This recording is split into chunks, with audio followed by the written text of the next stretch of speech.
Welcome back to the weekly recap. I'm Matt Wacker. 60 minutes of play a day.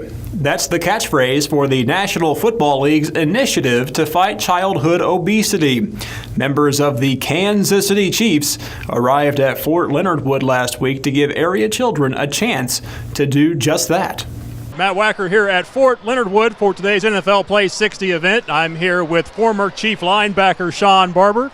Sean, tell us, for the folks who don't know, what NFL Play 60 is all about.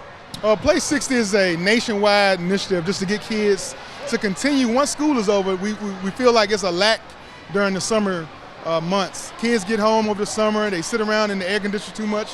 We want to get those kids out and being active, finding a time, at least 60 minutes a day, to get active, increase that heart rate, get that blood pumping, and just stay active all summer long until the next school year starts.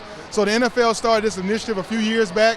It's called NFL Play 60, and we go to a lot of different communities, schools, wherever we can, bringing KC Wolf, cheerleaders, and ex-players like myself, just to innovate and encourage the kids to play 60.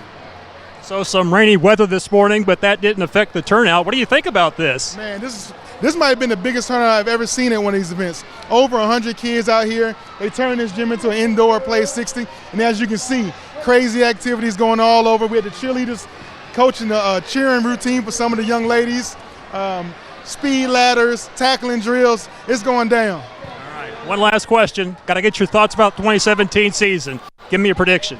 Hey, another awesome season. Anytime you leave it in Coach Andy Reid's hands, no matter what, it's going to be a 10-win or more season, playoff bounds, hopefully Super Bowl bound. Kansas City Chiefs 2017. All right.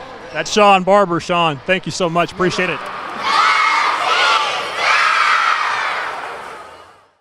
Crowds formed for the annual Rolla Lions Club Carnival held over Independence Day weekend.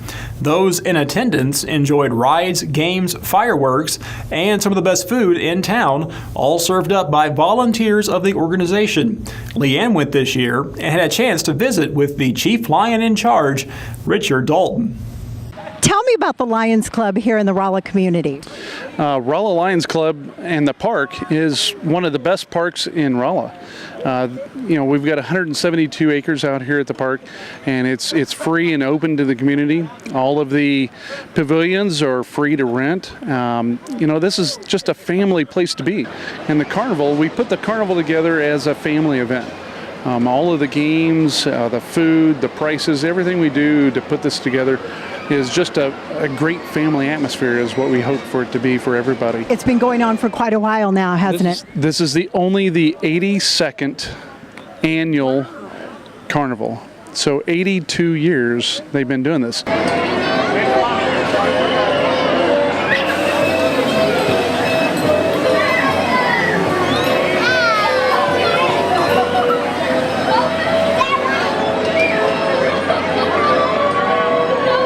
Tell me about this year's event. The carnival is always popular.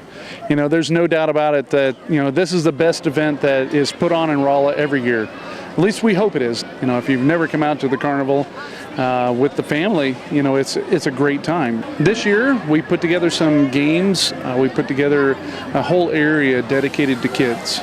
And my favorite is the frog toss. The frog toss is a lot of fun. That's cool. It's kind of like whack-a-mole, only you got a frog. You get to whack on a teeter-totter and make it jump off into a bend. So. Spoken like a man who's done this. Number 70. I hear bingo. Hang on a second, we gotta see if it's legit. So is this your primary fundraiser for the Lions Club? This is the main fundraiser for Lions Club. We do other things throughout the year, but primarily this is what generates revenue for all of the activities that Rolla Lions Club does. 100% of the proceeds for Lions Club, that we raise throughout the year, go back to the community. Scholarships, the handicap events. We put on quite a few handicap events. The Easter egg hunt. Just a whole host of things, that are all to give back. Lions Club International is worldwide. It's the largest service organization in the world. We couldn't do it without the sponsors. And I say sponsors, all of the people that help. there's probably 200 people that come out and help the Lions in putting this on. This is truly a community event. All the people that come out and volunteer to, work the booths and work in that hot food court, making all that wonderful food. The steak sandwiches, the hamburgers, there's nothing in that food court that you just want to eat it all every year. That is pork tenderloin wrapped with bacon. Oh my gosh. That is to die for right there. That's fun. That's good. What is your favorite thing to eat here at the carnival? This year has got to be the Twinkie. The Twinkie is amazing. Deep fried Twinkie. Deep fried Twinkies. Matt, you heard it here. It's all about the deep fried Twinkies. Back to you. Lebanon was the site of the Teeny Mini Tiny Little Junior Miss Show Me State pageant. It was coordinated by C.J. Thomas, who is presently on a journey to become Miss Missouri USA in 2018. The pageant included many children from around the area, along with several who traveled from various states just to participate in the event. My name is CJ Thomas, and I'm the director of the 2017 Teeny, Mini, Tiny, Little, and Junior Miss Show Me State pageant here at the Cowan Civic Center in Lebanon, Missouri.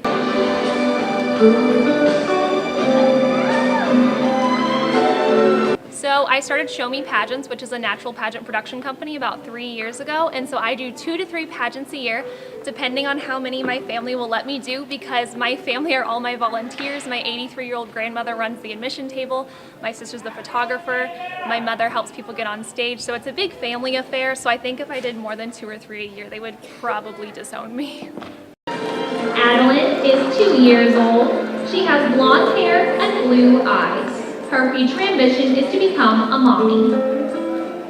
This was actually a fundraiser pageant, and we didn't have any sponsors for this one, but this is a fundraiser for my journey to Miss Missouri USA 2018, which will be in September in St. Charles, Missouri. So today contestants competed in personality wear and formal wear, and they were each worth 50%. We really market this as a great beginner's pageant because there's no speaking, but it's just a great opportunity for the girls to get on stage and work on their confidence and, to make memories with the other girls.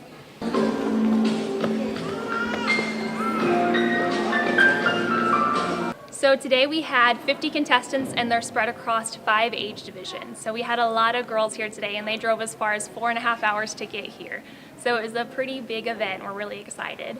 A national archery tournament took place in Louisville, Kentucky on May 11th through 13th. Salem 7th grader Irvin Johnson was there with nearly 15,000 other students to compete for top honors. He placed 5th in his division. Johnson trains at Indian Trail Archery in Salem, where Leanne had the chance to see him in action. Irvin, what got you interested in archery to begin with? Well, I've always liked, being outdoors and shooting, and so whenever this opportunity came up, whenever I was in 4th grade, I decided to try it and see what it would be like. It was a bit slow because there was so many kids, but I slowly, grew more interested in it, and I started coming out here to Farron's, and I got my own bow and really started practicing. So how many years have you been doing this? This will be my 4th year. Wow. You were number 5 out of almost 3,000 middle school boys at national championships. How did you get that good, Irvin? Just purely practice, about an hour and a half a day, 4 days a week. And it's constantly, but it really pays off. If it's good, one shot, you try to stay the same always, because that's the biggest thing, repetition with this, because they don't have any sights on them, so it's got to be the same every time. Are you planning to go to Florida for the world competitions? It's coming up in a couple weeks, I understand. Yes, we're going to the in Orlando, and our whole team's going too. How many are in your team here at Salem? Roughly about 20. Well, thank you. We wish you luck. Thank you. Matt? The Legit Speedway in West Plains hosted their Firecracker 50. With more on that, here's Ben Gronowski. Thank you, Matt.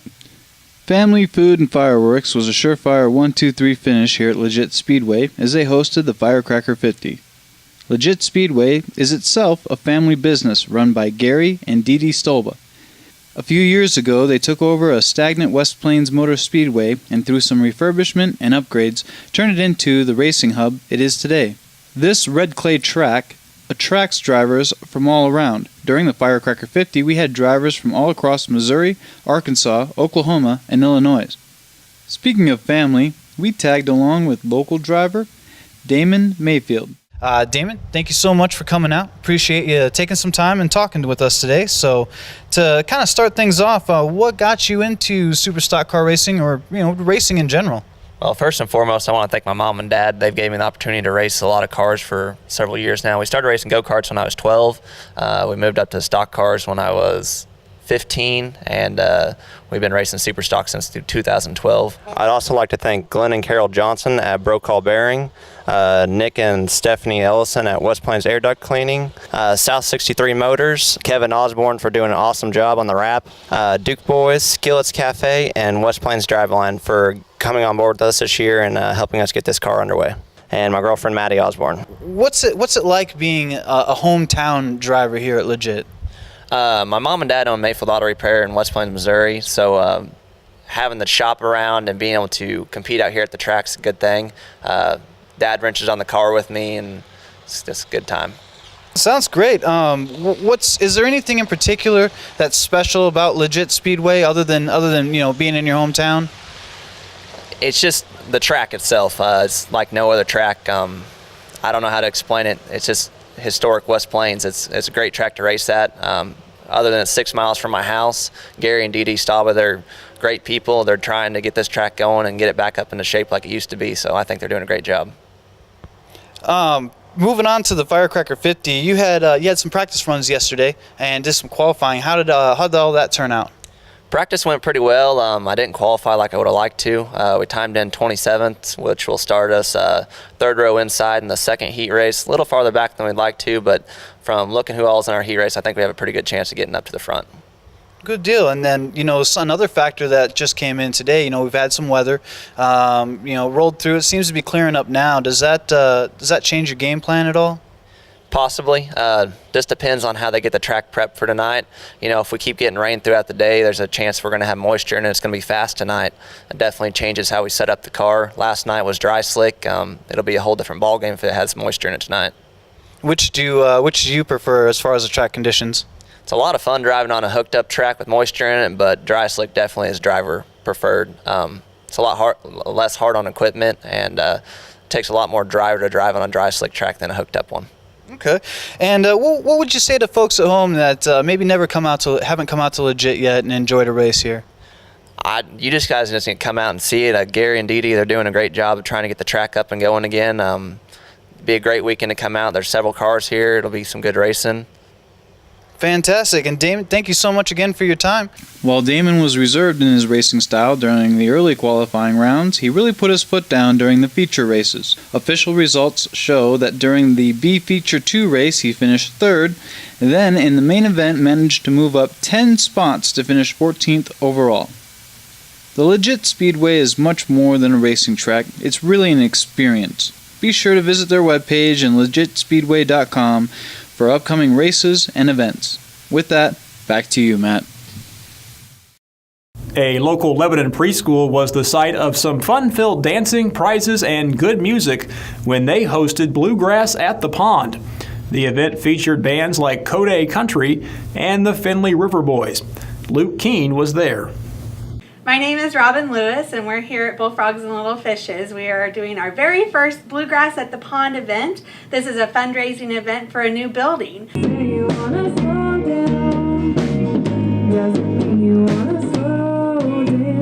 There have been several daycares in Lebanon that have closed in the last year, and there is a quality child care shortage. And so we're trying to get a bigger building so that we can expand our infants and we can expand our 2-year-old department. And we're also looking to do more in our preschool department that we have that runs from August until May. It follows the school calendar.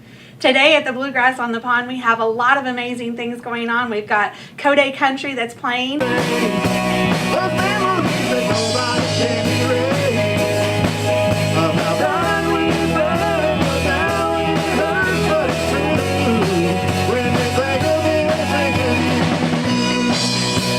We've We've got Finley River Boys coming to play for us.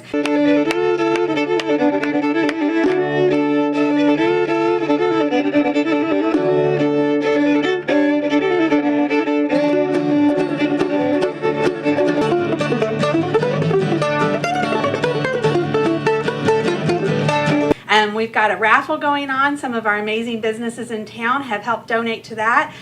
We've got Lindsay Chevrolet that donated some oil changes to us. We've got Bay's Chiropractic that donated a huge basket worth almost $300. We've got Lip Sense here and a lot of amazing things. We're also doing a 50-50 raffle, and we also have a large concession stand. We've got hot dogs, snow cones, popcorn, just about anything you could imagine. We have a lot of amazing things going on here at Bullfrogs, and we would love for you to be a part of that.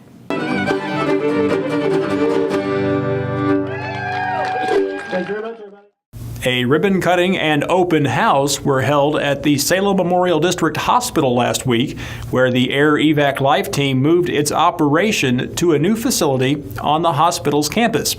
Krista Webb spoke with Air Evac President Seth Myers. I'm Seth Myers, President of Air Evac, and we're here today to celebrate the move of our base from the airport over to the hospital campus. We've been here in the Salem area since 2003, so for 14 years we've been at the airport, and we're really fortunate to come onto the campus with the hospital to provide our air ambulance resources to Denton County and actually the surrounding counties for people who need to be transported to higher levels of care. So Air Evac is a independent provider, so we are funded solely from patient transports. We are not affiliated with any hospitals, and therefore we pick up patients in any location based on their need when an ambulance provider or a physician orders a transfer, and are taken to the hospital of choice, whatever is the closest hospital capable of meeting the needs of the patient. That'll do it for this July 7th edition. I hope you enjoyed watching. I'm Matt Wacker, and I will see you next time.